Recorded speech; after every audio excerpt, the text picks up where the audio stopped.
Hello, and welcome to episode 61 of the Critical Fools podcast. Today, we're doing something a little different. We're reviewing a cult classic Disney movie film, a Goofy movie. This one is pretty close to Chris and mine's childhood, as we both grew up in the 90s. I'm excited to get into this one because it's a little bit of a change of pace. Usually we review, I would say, more serious films. This might be the first. I think this is the second animated movie that we've watched, but first non-anime animated movie. I'm excited to get into this. Chris, what were your initial thoughts on this movie? I mean, first, I hadn't seen this movie in a long, long time, so it threw me back to a different era of my own life in the 90s. That was the first point I'll make. Mm-hmm. I would say the second point is it's surprisingly better than I remembered. Obviously, when I think of my childhood, I think of some other movies that probably left more of an imprint, but this was definitely a good one that is easily rewatchable and very enjoyable.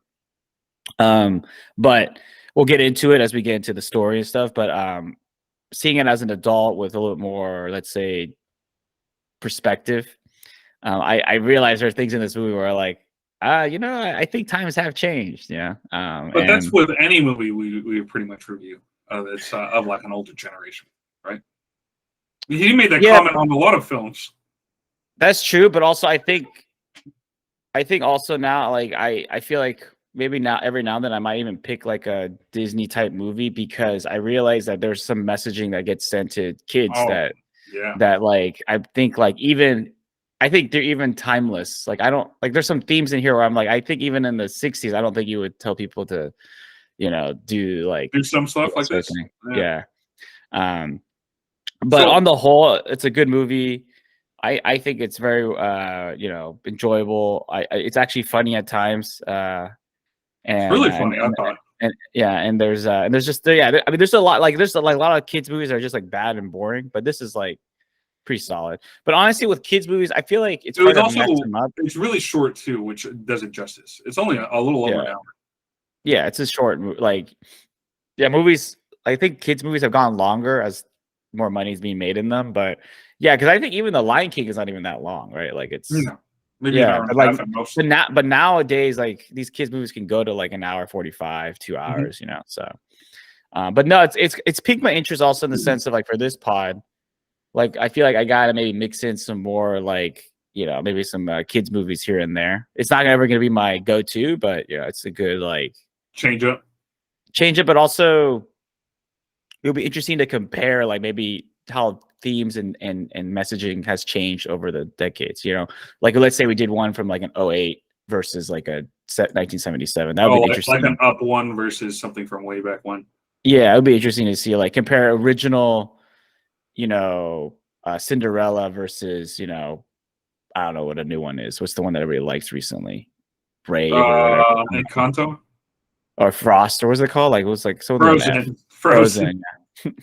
Frost. I never seen it, so I don't watch kids movies anymore. But so I have a decent nephew, so that's why I've seen most of these.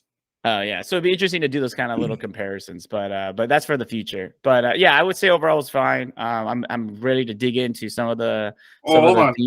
But what I have to say to preface this, since this is the first animated non-anime film, because I think we did Ghost in a Shell pretty early on. The reason I chose this though is because we recently finished Atlanta, and they had a parody documentary episode on a Goofy movie, where there's some commentary. Which I haven't seen a Goofy movie probably since the 90s. I want to say I watched it a few times as a kid, but this whole episode centered around the idea of they made a fake documentary where it was about they're rewriting the reasons for making the movie a Goofy movie as part of the episode. Fascinating episode breakdown. It was a second to last episode. It was episode 8 of season 4.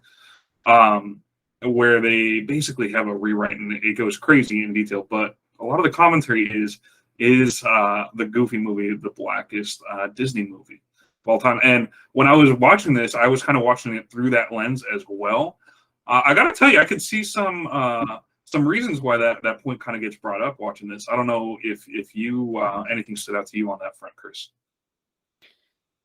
Yeah, I mean, There's that a is the lot reason. of coded language in this movie. No, yeah, and actually, what's interesting is, from my perspective, knowing that like that Atlanta episode, it was a, let's call it a fictional documentary episode. That's just the term I'll use. That's how creative that show is. I don't even have a term for for the episode because it's a To be fair to the sitcom. audience, that might be it's at least within both of our top 3 favorite TV shows, probably of all time.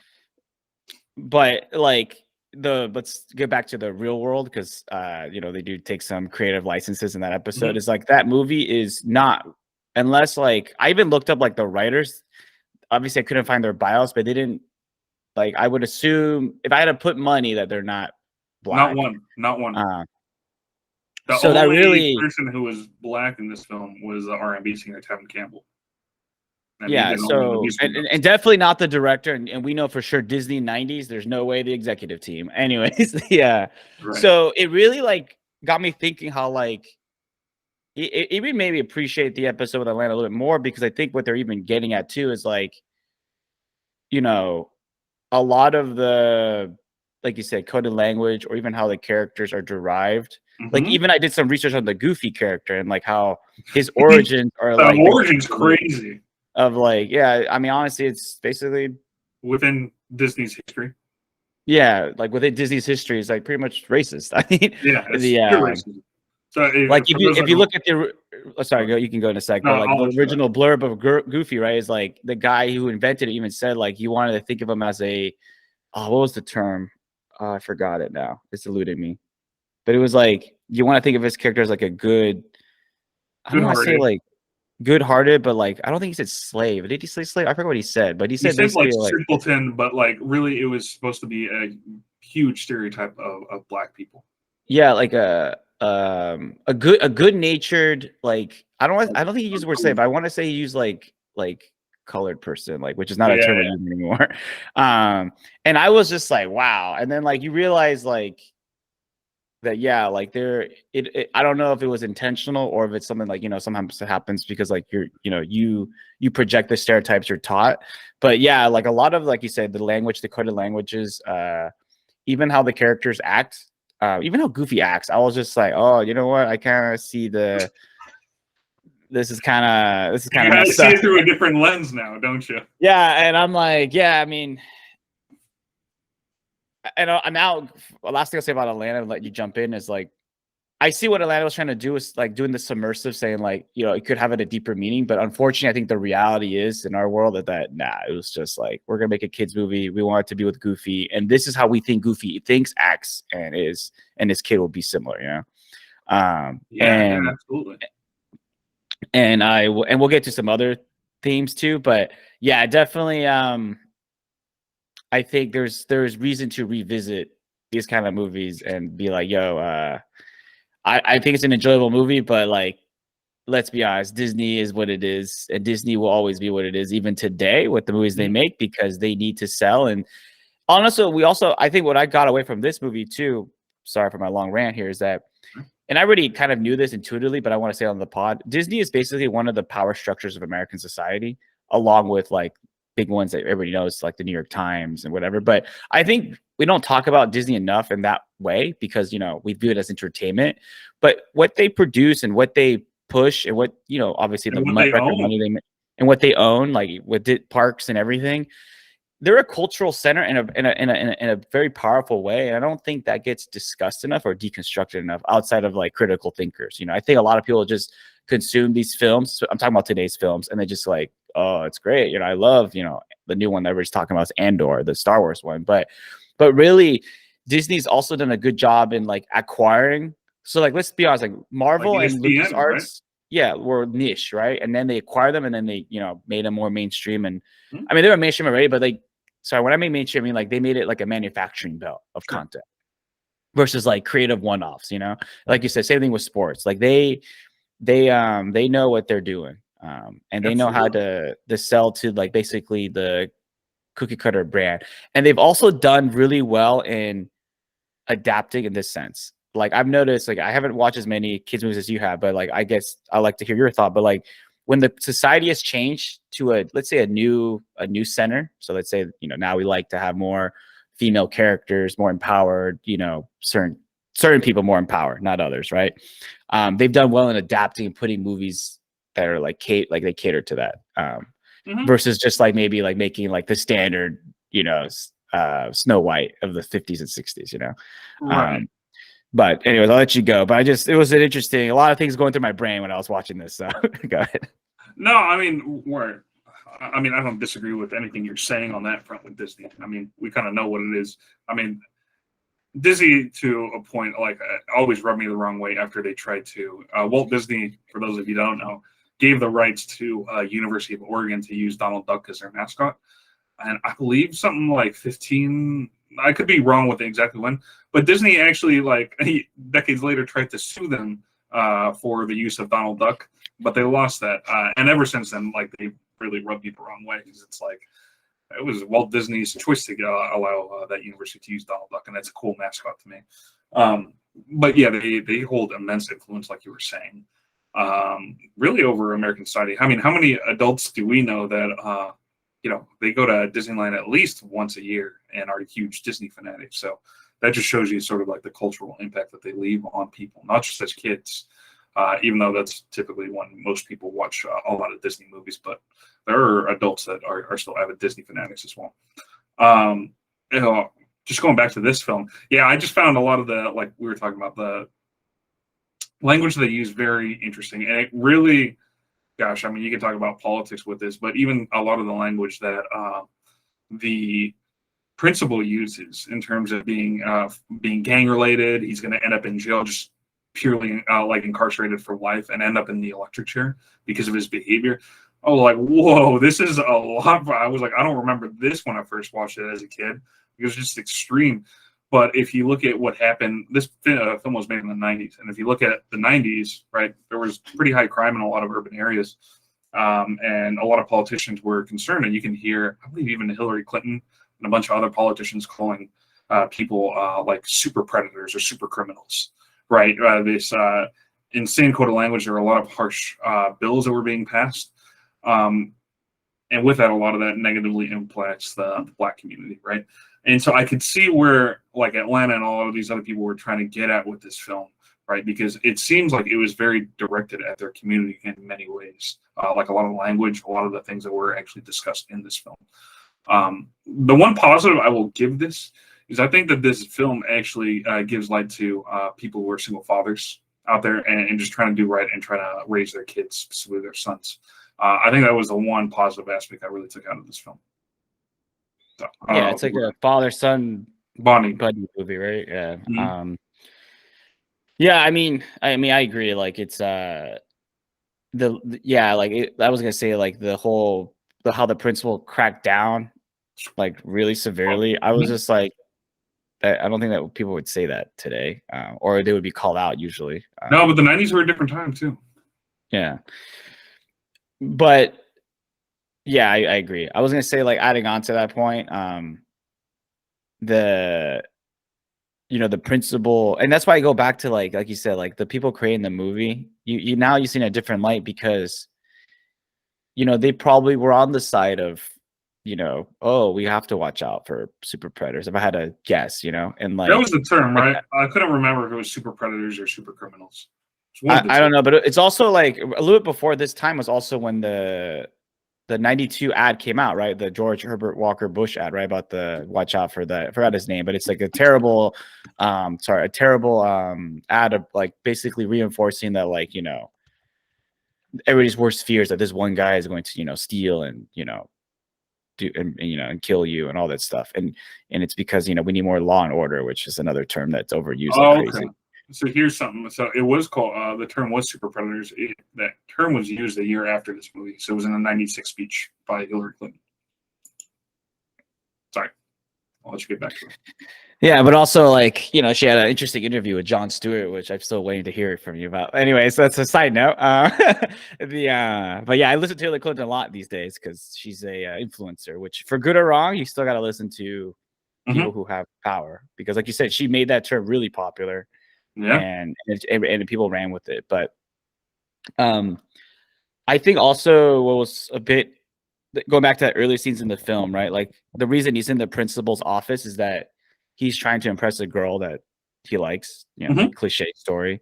And he wants to do it through what I think is a very dangerous romantic trope that I know, depending on my philosophy is, if the girl's into you, it works. But we've also seen, because I know I don't think you remember him, but I think I've told you the story of a high school person who was doing the big gestures and it didn't play off well. And, yeah, I know who you're referring to. Okay, sure. Yeah, I didn't want to say the name out of protection.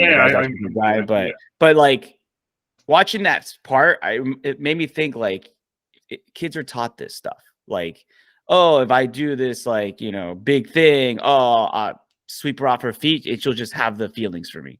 I think that's very dangerous to teach young people, especially young men. Would you call it dangerous or just ill-advised? Well, I think the problem is that because men don't talk about, you know, like this kind of stuff, it can lead them to, again, like this is even before, let's say, the toxicity of social media. This is, you know, or when we grew up, right? It still potentially led that kind of person that I saw firsthand go down this path too. So I think if you're right, it's ill-advised. If it's like ill-advised, I would say if you talk about it, you have a good, like, you know, people around you telling you, okay, like this is like you're going too far, like then it's not a big issue. But I think unfortunately it spirals sometimes into very dangerous. Sure, you can always find exceptions. That's why I think I probably disagree with you. I wouldn't necessarily call it dangerous. I would just call it ill-advised. Like that's not necessarily the best way about going about things when you like somebody. But I mean, when you're a kid, you don't really know because you're trying to figure stuff out. So I can't really blame Max in this film for trying to make a big gesture because often that's what society tells you you're supposed to do, things like that. I wouldn't necessarily recommend that because it doesn't work that way, especially if feelings aren't reciprocated. But it's a movie. Obviously, in this film, it's already hinted that they already, before even all these gestures, it was. But yeah, I think like, I guess because I don't watch many kids movies, I was just like, wow, like this is, I always forget this is a trope that like it's been overused and people can get the wrong idea from it, I guess is what I'm trying to say. Yeah, I would think that I see what you're saying in that they'd have an expected outcome that probably wouldn't necessarily always happen. And honestly, I'll say this. I think if I didn't see what I saw in high school, I think I would even have a different answer today. But because I saw my own two eyes, I was like, whoa, this can go the dark route. South real quick. Yeah. I mean, we've all heard crazy stories out there. There's always exceptions to every rule. So yeah, but so that was, you know, just a lead up to why he was in the principal's office. But then and then of course, like he still, this is another thing I found an issue was that, so one of the plot points is that Goofy, you know, he wants to bond with his son, right? He thinks he's going maybe down the wrong path, which he's not. He's just being told BS by the principal. The principal, fear mongering, which is another thing that you touched upon, and like, and he's only in there because he was doing this grand gesture, you know, singing and trying to be this. I forgot the pop artist guy's name, but I want to bring him up because. Oh my god. Oh gosh, it's something with electricity.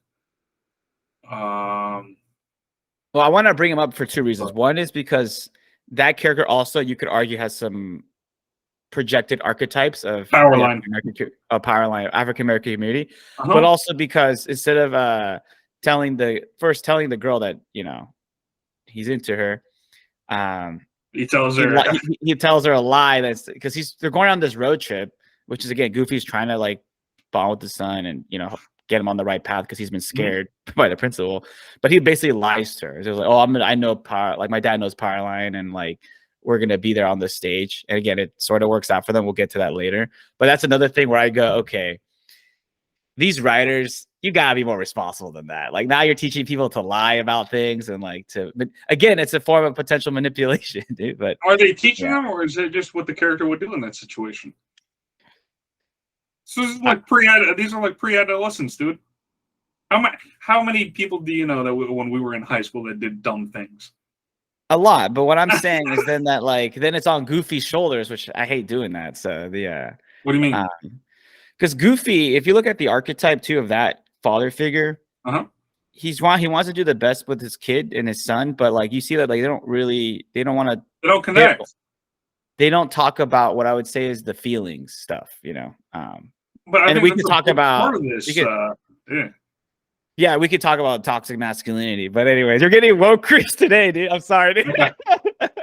Woke. I love you. I think there is a lot of truth to that, in that, you know, there are a lot of unspoken things that maybe should be talked about in sort of father-son dynamics. Exactly, and we'll get into that. But I do want to talk about Powerline, because when I saw the character for the second time, I was like, oh, now I see like some more inferences. But anyways, take it away. No, I mean, I agree with pretty much everything you said to that point. What exactly did you want to talk about with Powerline? Like, what was your take on the character? And did you like, yeah, when you saw him, you're like, yeah, he could be I see that they copied from some pop artists of the late 80s, early 90s. Sure. Prince kind of came to mind, kind of a showman. And there's definitely some other. I mean, he's supposed to represent sort of that showman R&B pop artist, if you will. And obviously, like, he has to be cool, have all the good moves, right? It's all the stereotypes that they try to embed within that character of like a pop artist who's black, right? And that just goes more to the point of like, oh, I see what they were trying to do with some of this stuff. Like, it seemed like it was very targeted at the African American community. Like, as I kept going along, I was like, oh, this is interesting. Whoa, like, what's going on here? And yeah, I mean, I don't know what more you want me to say, because he only makes like a short appearance at the end, yeah, or like references. He's referenced a lot, but he only shows up in the end. To your point, I mean, it's kind of like today's guy. Everyone wants to meet Harry Styles, or like not too long ago it was Jonas Brothers, etc. Yeah, I would say this. I know we talked about the writing room in Atlanta, but I think the writing room in this film must have been like, how do we make a kids black movie? I mean, honestly, I wonder what's on the whiteboard, but it's all like, there's no black people in the room. That's probably the scary, funny part. When they write that on the whiteboard. You know, it would have been a little different. Yeah, I don't know. It's just like this movie, who was made today, would have been very, very different. Or even back then, if you had, let's say, like 1/4 was like had a different perspective. Yeah, because I think it all came from one perspective, and it shows in this film. Yeah. 100%. I agree with you. Which was like very interesting. Was just Kevin Campbell, who was an R&B singer at the time in the 90s. Yeah, he probably just did some of the music. It was just, yeah, we need you to sing some of these songs, and we'll pay you. That was it. I mean, it was interesting. Yeah, there were a lot of sort of negative stereotypes that were being cast out in this movie as a kid, and I could see how, like, this is very problematic, because, you know, you're very influenced when you're a kid. Yeah, I agree.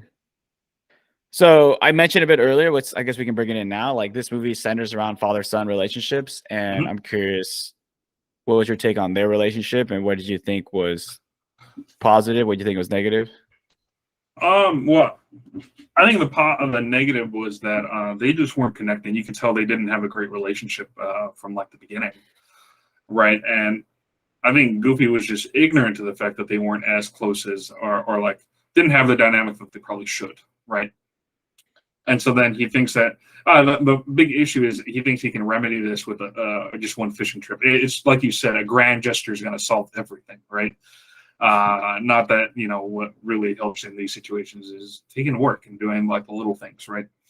But I think after a while, like, Goofy recognizes errors and at least wants to try to fix his relationship with his son through a fishing trip. But yeah, and so they end up going on it, and at first it doesn't work out, but little by little, once he starts to like take off the brakes a little bit, the relationship gets better. And I think that is true with a lot of people that I've known, is people who've had very not even just fathers, just family that's really on their ass about everything, and never takes their foot off at all. They tend to have a little bit of resentment, not have the best family dynamics. And so I think they did a good way of trying to convey that. The other thing that I found interesting in this movie, and just tying it back, is I heard an analogy like a while back, and I could kind of see it, is like the map that Goofy had when they're going across a trip is kind of like analogous to the map that, you know, a lot of black people had. What was it? The green. There's like a map that black people could take where it was safe for them to go throughout the South, like locations known. And I can't remember the name off the top of my head, but I was like, oh, that's interesting because it's basically Goofy was saying he's like, we're gonna make the same stops that I did as a kid. And I think I was in a museum in Atlanta where we were talking to a museum curator who was black, and she was saying, yeah, we used to do that a lot when we were kids. It's like certain locations. I was like, whoa, that's fascinating because that's something experiences I never had to deal with in California. So it was really interesting hearing that. Like, oh yeah, like they're like, if we couldn't make it to a certain spot, we would just picnic and stay off the road, basically. Like throughout certain areas of the South. And this is back in, I think she said like early 70s, late 60s, things like that. So a much different time as well. But yeah, I don't know. Do you want to add anything? No, I was just curious, like what you thought. I mean, I didn't disagree with anything. I think the wider point I'll make, because I like to think in the abstract, is okay, go Mr. Postmodern Chris. I'm actually a traditionalist, but anyways, I love Joseph Campbell's. Yeah. Okay. All right. Anyway, go ahead. But anyways, is that like in general what I see that maybe hasn't changed since maybe that time period of the mid the 90s is that I think guys have a hard time talking about, let's say, more sensitive issues, and that also relates to like even father son, uncle to brother, uncles, like even like peers at the peer level. And I think it's just because like I think it comes from some archetypes of like you have to be of certain ways, which is not always the case. But I think it's I don't want to say fine line. I just think it's a little more nuanced because at the same time, I've also seen how guys who are overly emotional you don't want to be over. Yeah. But I think it is healthy just to have, like, I think any human experience, right? It's just to have, like, to understand that you need those outlets. You need to have those conversations. You need like just to have different perspectives around you and like just different inputs. And like to be vulnerable doesn't mean weakness. It just means like you're just being vulnerable in that moment. But at the same time, like we've discussed in the past and other outside of this podcast, that like we've also seen how guys can be punished for that too. Because I think the whole thing is you don't want to be too extreme either way. It's not good if you totally repress your emotions. It's not good if you're just emotional all the time. Right. Yes. And I think this film highlighted to me that like there's been progress, but like there's still like old archetypes that one can fall into. Because you're right, like Goofy doesn't understand that, like, oh, he just thinks that if I do XYZ, or like he thinks it's a kind of a playbook to parenting, and then he realizes not really. He just kind of has to go with the flow and try to do the best he can. Exactly. I think because he even tells him, what does his neighbor say? Oh, you got to keep him under your thumb, Goofy. Keep him under your thumb. Like, he's really strict. Yeah. And that was an interesting character. I think we've all known someone like that who was really kind of showed off, was kind of like angry, and was always kind of like mean to their kid in a way. At least I knew a couple of people like that growing up, and so it was fascinating. The one that likes to show off like everything they have. Yeah, I mean, there's this going back to say, yeah, I agree, but like going back to that type of parenting, in my personal experience, those individuals tend to be people who they want their kid to be what they're not, and like they think they can control the outcome. It goes back to like thinking you can actually connecting it with the grand gesture, right? It's like, oh, I can just do this playbook, these moves, and like my kid will go this route. And look, I've seen it time and time again. Unfortunately, that it just never happens that way. Nope. Like, it's not the way it works. Because like because your kid can't be you, right? Like that's the problem these parents kind of have. They think their kid can just be.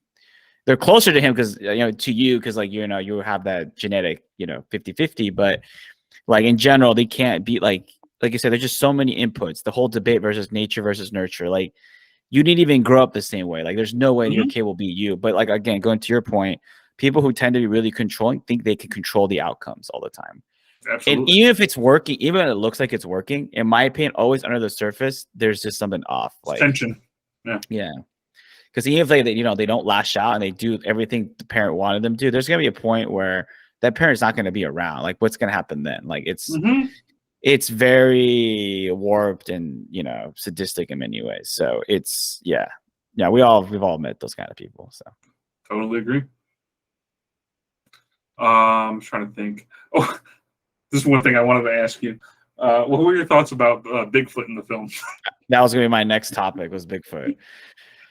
So obviously, as a kid, I don't think I thought much of it. Was Bigfoot supposed to be like a kind of metaphor? I'm just trying to piece together.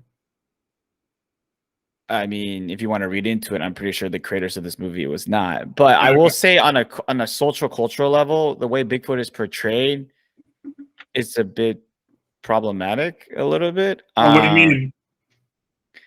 I think, unfortunately, they kind of like, basically, what's the term I'm looking for? Like, the way Bigfoot behaves, because you could depict Bigfoot, because I've seen Bigfoot depictions a lot, whether that's film or through other media, and they have to pick one that's plays into almost some racist stereotypes. I mean, of a certain era, basically of like a bygone era, but of a certain era. And I go, really?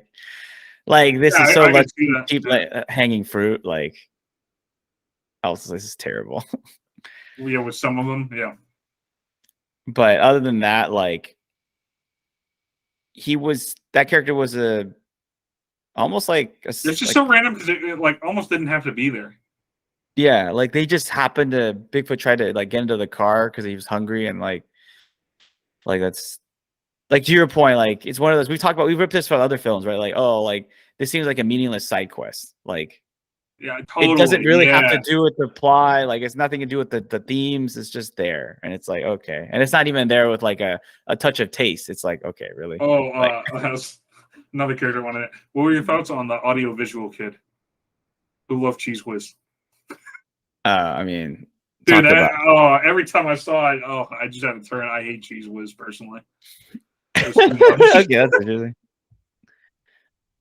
It's just it's too gooey. I do not like Cheese Whiz. That's why I was like, all right, I don't need to see him like him. It's just ridiculous. He was eating Cheese Whiz like someone would eat whipped cream. Yeah, just inhaling that stuff. Unhealthy. Anyways, yeah.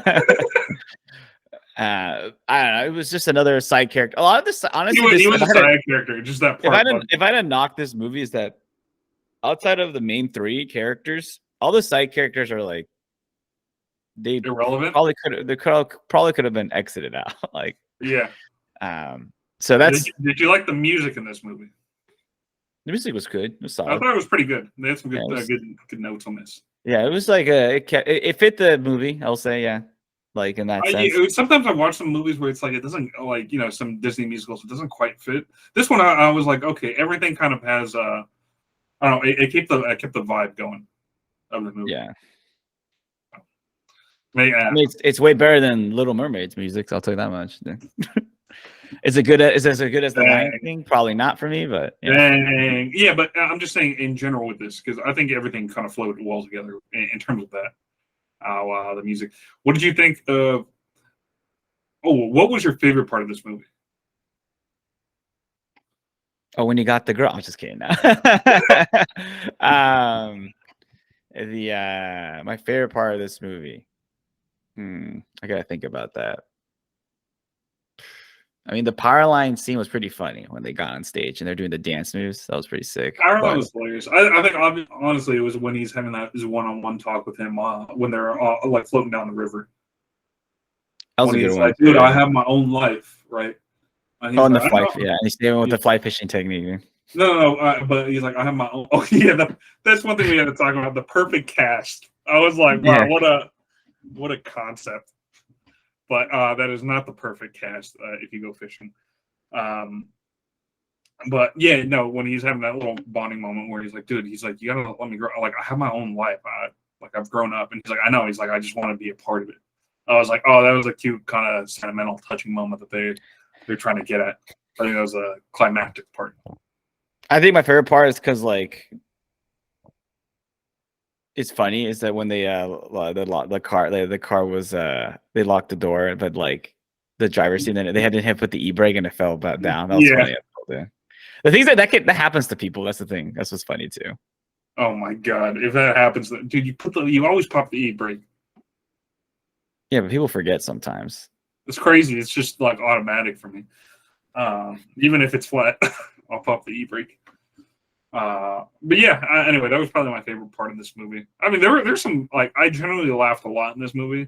It's just some parts I was like, oof. Yeah, I agree. Some Like parts upon revisiting, I was like, wow, this is definitely has not aged well. There were things that I just did not understand when I was a kid. yeah, because you're that's the thing too with the power of Disney and these kids movies is like Well, they have whole video compilations of things that are kind of snuck in Disney movies that you don't quite catch until you're older. exactly. And like it is like interesting because the impact on kids, right? Because they're like, you're watching it with like clean slate kind of, and like people just pop in the movie and they don't even the parents sometimes don't watch it with them either. So like, or watch only half and they get bored and do something else. I mean, I've seen had a lot of like inferences where I was like, whoa, how did this get by with SpongeBob? Oh, there were a lot of things in like that show where I'm like, whoa, how did this get past the writer's room and approved? Because like in TV, like I just think that eventually, like there's just if it makes money and it's popular, there's just less, checks. And also like most parents weren't watching SpongeBob with their kids, Oh yeah, clearly. Which because I think it always aired like right after school. Because I know this because like my Mhm. sister watched it a lot, and like Did you watch SpongeBob? With her a little bit? Yeah, I mean I remember the show, but I was more like, I watched a lot of Power Rangers, Rugrats. Okay. What else? I watched Dragon Ball Z a lot. Oh man, Toonami, that was the best. Yeah, and I'm trying to think what else I watched because I was still watching cartoons. Do you remember Samurai Jack? That was good. One elsewhere. That was great. That was a good one. Yeah, I was watching a lot of like cartoons until like I would say like 04, but yeah, they're about. But like yeah, SpongeBob really picked up like late 90s. Like my sister's like age group like really picked up like Fairly Odd Parents, SpongeBob, Billy and Mandy. So I was watching like a decade before, like Dragon Ball Z, Rugrats. I'm trying to think. There's another show I was probably watching too, like Johnny Bravo. Samurai Jack was good. Johnny Bravo was hilarious. Yeah. So those are the shows I remember. Oh, like Snoop Dogg, not Snoop Dogg, Scooby Doo. Sorry, Scooby Doo, not Snoop Dogg, Scooby Doo. Called Scooby Doo, Snoop Dogg. Sorry, it's just the S, the weird first name. But those kind of shows. But like, yeah, I was. Anyway, our whole point with this is, there's a lot of like kids programming that has like a lot of coded messages or coded language that you're just not aware of until you're older. Yes, exactly. But yeah, anyway, I think that's pretty much it. I mean, in typical Disney fashion, it ends with a happy ending. He ends up getting the girl. Everything works out. But yeah, do you want to get into final thoughts and ratings? Well, yeah, my final thought is that I like how the way she said like so the reason he was self-conscious is because he didn't. So sorry to context, right? Okay. Goofy has a certain iconic laugh that. That's another topic. But isn't that the laugh that Abbott tries to copy? And so Goofy's son is subconscious about it because he thinks it's weird. But the girl finds endearing. Yeah, and actually that's one of the better messages of this film is that I will say this as a man of aged wine. Okay, are you a Merlot? Anyway. Yeah, is that like you really don't know like sometimes what really like people will find attractive necessarily. Exactly. Like you might think it's this like, because I keep not what saying was it? It's just like one of my favorite movies too, Good Will Hunting. What's it that when he's talking to when Robin Williams is talking to Will? What did you say? He's like, you think it's all these grand gestures or whatever. He's like, the things that I miss the most about my wife that she's dead. It's just like the little things like what you would fart, the cute things that like the imperfections, right? And that's what he talked about, what he missed the most. And that's the whole point. You don't know necessarily what people will find the most appealing or attractive about you. Exactly. And like Max is the Goofy's son. Max is like, he's trying to do all these like he's trying to do all these things that he thinks is what he's taught, right? Like, oh, I gotta be this flashy guy, I gotta make this grand gesture, I gotta be cool like Powerline. Yeah. But really it's like this like laugh. that he has that he's subconscious about. So I will say that in that sense, that was one of the better messages of this film, is that you don't really, like you said, you don't really know, and like and you think that you have to be like whatever, like certain way to to win her over, but sometimes it just happens, and it just clicks. So I think that was a good message. And so you're right, it ends in a happy ending. I was kind of, my final thought is that like that was one theme that I thought was like not in the category of the other ones. Yeah, I would second that as a positive theme, as well as, like I said earlier, the depiction of like single fathers actually trying to connect with their sons, I think, was another positive theme of this film. And yeah, but there's a lot of negative stereotypes in this movie too, which kind of brings it down a bit. But anyway, so what are your final ratings though? Yeah, my final rating for this film is I actually haven't had a chance to think about it too much, because it was hard for me to rate this film. It's really hard because nostalgia is going to play a factor for me too. But I will say, if I took that away and I was truly analytical, and because I think this movie is not as good as Cooley High, which I was really harsh on, I have to say this is a 5 out of 10. Ooh, a 5. I mean, I gave Cooley High like a 6, so I have to be consistent. How did you give Cooley High a 6? That was a good movie. You're crazy. I probably had a lot of nitpicks on it. I think Chris has a bias against certain films. I'm kidding. Honestly, because of the nostalgia factor, it does have some positive aspects. I thought that the music went along with the film pretty well. Like, I didn't think there was a song necessarily out of place in terms of the vibes. Right. They had a couple of positive aspects, like you were noting, and that I had noted. But it didn't quite sit right. A lot of the sort of negative attributes or stereotypes that they were, a code of language that they were using in this film, even if it was in the 90s, still kind of rubbed me the wrong way. For this movie, I have to give it a 7 out of 10.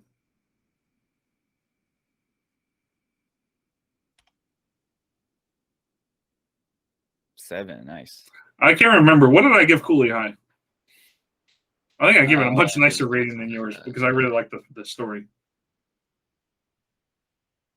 I'm trying. I have to look up the list. So we've done a lot of movies. You gave it an 8. Yeah, that sounds about right. That was worthwhile.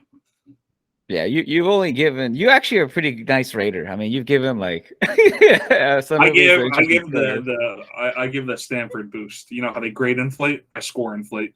There we go. You score inflate. That's a nice way to put it, dude. I mean, there's you're like a Mount Holyoke, or no? What's that? There's some university in like Massachusetts that they're just, in order to make like high honors, you have to get like a B- average or something like that. That's you. Grade suppressor. I've rated movies highly, like Friday Night Lights, super high. Yeah, those are great. No, Burning was your highest rated, I think. No, but I mean, like I rated movies like 8s and 9s. Yeah, but okay, you say that you go in that with an unbiased. You know there was total bias when you rated Friday Night Lights. Yeah, I read the book. And you watched the show. Yeah, so of course, dude. That's a great movie, dude. The greatest sports movie of my generation. I seriously stand by that. I remember. I mean, everybody else other movies, but no. Coach Carter. What was another one? People like Moneyball a lot, but Friday Night Lights for me, dude. Rudy was made like a long time ago, though. It was in the 80s. Yeah, I say my generation as in like it was made like 2000s. I'm trying to think of other sports movies. The Replacements, great movie. That's just a comment. I know. I'm just messing with you. I just like Keanu Reeves. That's why I like that movie. Well, we gotta do a Keanu Reeves movie eventually. We should do The Matrix. Well, we should do that. Well, next year I'm gonna do some warm-up movies, and then we'll get into. Are you gonna do The Matrix? That would be a good warm-up. Well, we'll see. Yeah, we could do The Matrix. I've already rewatched it like so many times, though. But it's good though. That's one of your favorites, probably. It also is the movie that was inspired by Ghost in the Shell, so it'd be tying it all together. That's true. Yeah, I mean, I haven't thought about the next, other than my next pick. I gotta think about like my next few. So I got time though. So sounds good, man. All right, and that concludes this episode of episode 61. If you liked any of our commentary, please like and subscribe to our channel. And please comment down below if you have any suggestions on films that we should review in the future. We're always open to these suggestions. And with that, we're out.